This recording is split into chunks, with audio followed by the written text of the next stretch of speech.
10 বছর জেল খেটে জেল থেকে বের হলাম। ভেবেছিলাম বাসার সবাই আমাকে আজকে নিতে আসবে, কিন্তু কেউ আমাকে নিতে আসেনি। মনে অনেক কষ্ট চাপা রেখে বাস স্ট্যান্ডের দিকে যেতে লাগলাম। সামনে দেখলাম একটা মামা শাড়ি কাপড় বেচতেছে, তখন মামার ঠিক একটা শাড়ি কিনে নিলাম। তারপরে বাস স্ট্যান্ডে গিয়ে বাসের টিকিট কেটে বাসে উঠে পড়লাম। বাস যেতে লাগলো বাসের গন্তব্যই। বাসের সিটে বসে মনের অজান্তেই কিছুক্ষণ পর কান্না করে ফেলি। তখন মনের অজান্তেই কখন কান্না করতে করতে বাসের সিটেই ঘুমিয়ে পড়ি। প্রায় আধা ঘন্টা পরে বাসের হেল্পার বলে উঠে যে যারা কুষ্টিয়ায় নামতে চান নেমে পড়ুন। তারপরে বাসে থেকে নেমে পড়ি ঘুম চোখে। পাশে দেখে একটা রিক্সাওয়ালা মামা। তারপরে মামাকে বলি, মামা যাবেন পাশের গ্রামে? মামা বলে, যাবো, এই গ্রামেই তো আমার বাসা, চলো যাই। রিক্সাওয়ালা মামা আমাকে বলে ওঠে, তুমি কোথায় যাচ্ছ? আমি বলি, আমার নিজের বাসায় যাচ্ছি। তখন মামা বললো যে তোমার বাবার নাম কি? বাবার নাম আমি বললাম। তখন রিক্সাওয়ালা মামা বলে, তুমি সেই সন্তান যে কিনা নিজের বাবাকে মেরে ফেলছো? তখন মামাকে বললাম, মামা যা ভাবার ভাবতে পারেন, যেদিন সত্যটা জানতে পারবেন না সেদিন আপনারা অবাক হবেন। তখন রিক্সাওয়ালা মামা বলে, জানি জানি তুমি কেমন সন্তান। আমি বললাম, আচ্ছা ঠিক আছে মামা, যা ভাবার ভাবেন। তখন মামাকে আমি বলি, মামা গ্রামটা অনেক চেঞ্জ হয়ে গেছে তাই না? তখন মামা বললো,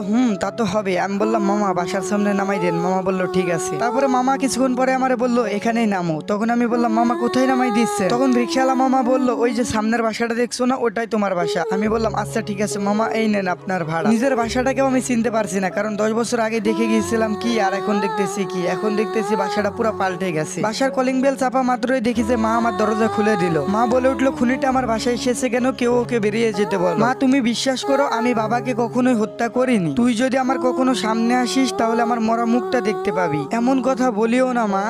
আজ অন্তত পক্ষে একবার তোমার এই সন্তানকে বুকে জড়িয়ে নাও। তোর স্থান কোথাও নেই আর তোর স্থান কোথাও হবেও না। আকাশ এই খুনিটাকে এখনই বাসায় থেকে বের করে দে। আচ্ছা ঠিক আছে মা, আমি দেখতেছি। তখন হাসান উঠে বলল, ভাইয়া ভাইয়া বিশ্বাস করো, আমি আব্বুকে কখনোই হত্যা করিনি। আকাশ উঠে বলল, তুই বাবার নাম মুখে নিবি না। তোর মতো সন্তান যেন কোনো বাবা মায়ের ঘরে জন্ম না নেয়। তখন হাসান বলে উঠলো, ভাইয়া তুমিও আমাকে বিশ্বাস করতেছো না? তুমিও আমাকে এই কথা বলতেছো? জানো ভাইয়া, এই 10টা বছর আমি ঘুমাইতে পারি নাই। ভাতের সাথে চোখের জল মিশিয়ে খাইছি শুধুমাত্র এই অপবাদের জন্য। আকাশ তখন অনেক জোরে হেসে বলল, নিজের বাবাকে নিজেই হত্যা করে দোষী হয়ে 10 বছর জেল খাটলি, আবার বলতেছিস মিথ্যা অপবাদ দেওয়া হয়েছে? তখন হাসান বলে উঠলো, হ্যাঁ মিথ্যা অপবাদ দেওয়া হয়েছে। আকাশ তখন উঠলো, অথচ জানি না এখন এই মুহূর্তে তুই বাসা থেকে বের হয়ে যাবি। তখন হাসান বলে উঠলো, আমি কোথায় যাব ভাইয়া? তোমরা ছাড়া তো আমার কেউ নাই। কোথায় যাব, কি খাবো, কি করবো ভাইয়া? আরে বাসা ছাড়াও আমার কোনো জায়গা নাই। আকাশ বলে উঠলো, অত কিছু জানি না, তুই এখনই বাসা থেকে বের হয়ে যাবি নাকি ঘাড় ধাক্কা দিয়ে বের করে দিব। এই কথাটা দূর থেকে হাসান ও আকাশের মা শুনতেছিল।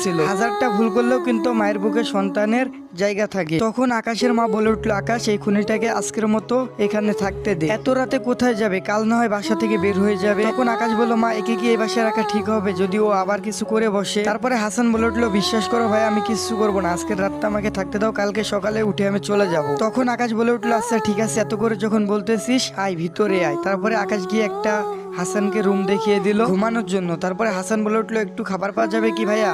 অনেক ক্ষুধা পাইছি। তখন আকাশ বলে উঠলো, তোর এই বাসাতে খাবার খাওয়া হারাম। যদি আরেকটা কথা বলিস তাহলে তোর ঘাড় ধাক্কা দিয়ে বাসা থেকে এখনই বের করে দেবো। তখন হাসান বলে উঠলো, আচ্ছা ভাইয়া খাবার লাগবে না, ঘুমাই। ঠিক রাত 3টা বাজে একটা চিৎকারের শব্দ হয়ে উঠলো। বলে উঠলো, বাঁচাও বাঁচাও, প্লিজ কেউ আমাকে বাঁচাও, প্লিজ প্লিজ কেউ আমাকে বাঁচাও। এমন শব্দ শুনে সবাই বাইরে এসে দেখে হাসান কাজের মেয়ের আয়েশার ব্লাউজের ফিতা খোলা। এমন দেখে আকাশের পায়ের রক্ত মাথায় উঠে গেল। তখন আকাশ বলে উঠলো, কি হয়েছে আয়েশা, তুমি এত কান্নাকাটি করতেছো, কি ব্যাপার? তখন আয়েশা বলে উঠলো, স্যার আমাকে প্লিজ বাঁচান। আপনার ভাই আমার সাথে শারীরিক সম্পর্ক করতে চাইছে, কিন্তু আমি রাজি না থাকায় আপনার ভাই আমার সাথে জোরাজুরি করতে চাইছে। তখন হাসান বলে উঠলো, এই মেয়ে তুমি এত মিথ্যা কথা বলতেছো কেন? তুমি তো আমার রুমে এসে কান্নাকাটি করতেছো। আর বলে উঠলো, তুমি আমাকে ফাঁসাইতে চাইতেছো। তখন আকাশ বলে উঠলো, হাসান একদম চুপ করে থাক, নাহলে তোরে কিন্তু একবারে অবস্থা খারাপ করে ফেলবো। আয়েশা কেমন মেয়ে আর কতটা ভালো মেয়ে সবাই জানে, ওর মতো মেয়েই হয় না গ্রামের মধ্যে। আর তুই কেমন এটা গ্রামের সবাই জানে। আর ঠিক তখনই হাসানের মা আর আকাশের মা ওইখানে চলে আসে। তারপরে বলে, আকাশ কি হয়েছে? আর আয়েশা তুই কান্না করতেছিস কেন? তখন হাসান বলে উঠলো, খালা আমি আপনাদের বাসায় আর কাজ করব না, আপনার ছোট ছেলে আমাকে ধর্ষণ করতে চাইছিল। তখন আকাশের মা বলে উঠলো, আয়েশা তুই এসব কি বলতেছিস? তখন আকাশ বলে উঠলো, হ্যাঁ মা, ও যা বলতেছে সব সত্যি বলতেছে। আমি বুঝে গেছি মা, হাসান কি চায়? হাসান চায় আমাদের এই সমাজে মান সম্মান সব ধুলোয় মিশে যায়। তারপরে হাসানের মা আর কিছু জানতে না চেয়ে হাসানের কাছে এসে 2 গালে থাপ্পড় দিয়ে গাল দুটোকে একেবারে লাল করে ফেলে এবং হাসানের চোখ দিয়ে পানি বেরিয়ে আসে। তারপরে বলে উঠে, তোর মতো কুলাঙ্গার সন্তান এই পেটে ধরছিলাম, বিশ্বাস হচ্ছে না। নিজের বাবাকে তো 10 বছর আগে একেবারে খেয়ে ফেলেছিস, এখন আবার আরেকজনকে খাইতে চাইছিস, আর কতজনকে খাবি? তখন হাসান বলে উঠলো, বিশ্বাস করো মা, তোমার কসম, আমাকে এখানে ফাঁসানো হচ্ছে। তখন হাসানের মা বলে উঠলো, ওই মুখে আমার নাম নিবি না, আর